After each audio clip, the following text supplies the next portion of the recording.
അങ്ങനെയല്ലേ ചോദിച്ചതും. അല്ല അത് തന്നെയാണ് നിങ്ങളെ കണ്ടിട്ട് പറയാം ഇതിന് വേണോ സെക്കൻഡ് പാർട്ട് വേണോ വേണ്ടോ? അതെ അല്ല ഫസ്റ്റ് തന്നെ വേണോ എന്നുള്ളത് പിന്നല്ലേ സെക്കൻഡ് ഫസ്റ്റ് എന്തായാലും വേണമല്ലോ. ഷൂ സാർ ഇവിടെയാണ്, നല്ലൊരു രാഷ്ട്രീയക്കാരനാണ്, മന്ത്രിയായിരുന്നിട്ടുണ്ട്. അതുകൊണ്ടാണ് തോറ്റിരിക്കുന്നത്. അല്ല, തോൽവിയും പരാജയവും സിനിമ പോലെ തന്നെയാണ്, രാഷ്ട്രീയവും തോൽവിയും പരാജയമൊക്കെ ഒരുപോലെയാണ്. പക്ഷെ ലിജോ ചേട്ടൻ്റെ അടുത്തോ ലാലേട്ടനോട് ചോദിച്ചാൽ ഒരു കാര്യങ്ങൾ കൃത്യമായിട്ട് ഈ സിനിമയെക്കുറിച്ച് പറയാത്ത രണ്ട് കാര്യങ്ങൾ എൻ്റെ മനസ്സിലുണ്ട്. ഒന്നാമത് ലിജോ ചേട്ടൻ എല്ലാം ഒളിച്ചു വെച്ചാണ് പറയുന്നത്, ഒരു സസ്പെൻസും പുറത്തു വിടില്ല. അത് എന്ത് കുത്തി ചോദിച്ചാലും പറയില്ല എന്നുള്ള 100% ഉറപ്പുള്ളതാണ്. നമുക്ക് ഇത് കണ്ട് കഴിയുമ്പോൾ നമുക്ക് ഇഷ്ടപ്പെട്ട രഹസ്യം പരസ്യമായിട്ടാണ് ചോദിക്കുന്നത്. എത്ര നാളുകൂടെ ഇങ്ങനെ ഒന്ന് ഇരിക്കണമെന്ന് തന്നെ ആലോചിക്കുന്നത്. മമ്മൂക്കാടെ പടമാണെങ്കിൽ പോയി ഇരിക്കാൻ പറ്റില്ല, ലാലേട്ടൻ്റെ പടത്തിലാണ് ഇവിടെ വന്നിരിക്കുന്നത്.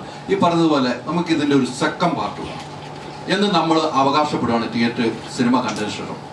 അത് പ്രൊഡ്യൂസർ തന്നെയാണ് വിചാരിക്കുന്നത്, പിന്നീടാണ് വരുന്നത്. അങ്ങനെ ഒരു അവകാശം ഉന്നയിച്ചാൽ ഷിബു എന്ന രാഷ്ട്രീയ പ്രവർത്തകൻ ഈ സിനിമാ പ്രവർത്തകൻ എന്ത് പറയും? എന്റെ രാഷ്ട്രീയ അനുഭവത്തിൽ നിന്ന് ഞാനൊരു കാര്യം പറയാം. കള്ളം പറയില്ലെന്നേ ഉള്ളൂ, എല്ലാ സത്യവും വിളിച്ചു പറയണമെന്ന് എങ്ങും പറഞ്ഞിട്ടില്ല. അതുകൊണ്ട് വ്യക്തമാക്കാൻ കഴിയുന്നില്ല.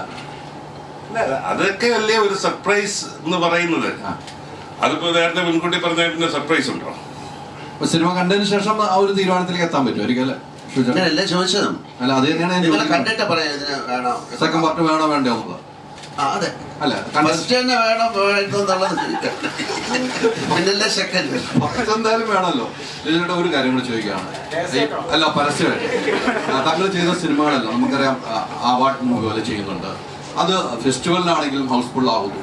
ആ സിനിമകൾ തന്നെ തിയേറ്ററിലും വലിയ ഹൗസ്ഫുൾ ആകുന്നു. വലിയൊരു മാജിക്കാണ് താങ്കൾ. അത് പ്രേക്ഷകർ താങ്കൾക്ക് എന്നൊരു സ്നേഹമാണ്, ഒരു ബഹുമാനമാണ്, ഒരു ആദരവാണ് എന്ന് ഞാൻ പറയുന്നു. മമ്മൂക്കയിൽ നിന്നും നേരെ ലാലേട്ടനിലേക്ക് അതെന്താണ്? മമ്മൂക്ക കഴിഞ്ഞ് പറഞ്ഞ ലാലേട്ടൻ ഇങ്ങനെ ഒരു യാത്രയുണ്ട്. ഈ മാജിക്കുകൾ എങ്ങനെയാണ് സംഭവിക്കുന്നത്? പ്ലാൻ ചെയ്തിട്ടുണ്ടായിരുന്നു. അങ്ങനെയൊന്നുമില്ല, ഇതെല്ലാം ഇത് ഇപ്പോൾ ശിവചായൻ്റെ അടുത്ത് ചോദിച്ചറിയാം. ഇത് ഇങ്ങനൊരു സിനിമ നമ്മൾ പ്ലാൻ ചെയ്ത ഒരു സിനിമ പോലുമല്ല. അത് ഒരു ആ സമയത്ത് രൂപപ്പെട്ട് എല്ലാം കറക്റ്റായിട്ട് വന്ന് ഭവിക്കാന്ന് പറയില്ലേ, അതുപോലെ സംഭവിച്ചൊരു സിനിമയാണ്. അപ്പോൾ അതുകൊണ്ട് തന്നെ അതൊരു ഓർഗാനിക്കലി നടക്കേണ്ട ഒരു പ്രൊജക്റ്റ് തന്നെയായിരുന്നു എന്ന് തന്നെയാണ് ഞാൻ വിചാരിക്കുന്നത്. അല്ലാതെ അത് പ്ലാൻഡ് ആയിട്ട് ചെയ്തതല്ല. എല്ലാ ചിത്രങ്ങളിലും ഒരു എക്സ്പെരിമെന്റൽ ഒരു ആക്സ്പെക്റ്റും കൂടെ ഉണ്ടാവുന്നത്. ഈ മലൈക്കോട്ടെ വാലിബനെയും അത്തരത്തിൽ തന്നെയാണോ സമീപിച്ചത്? കുറച്ച് ഒളിപ്പിച്ചു വെച്ചിട്ടുണ്ടേ.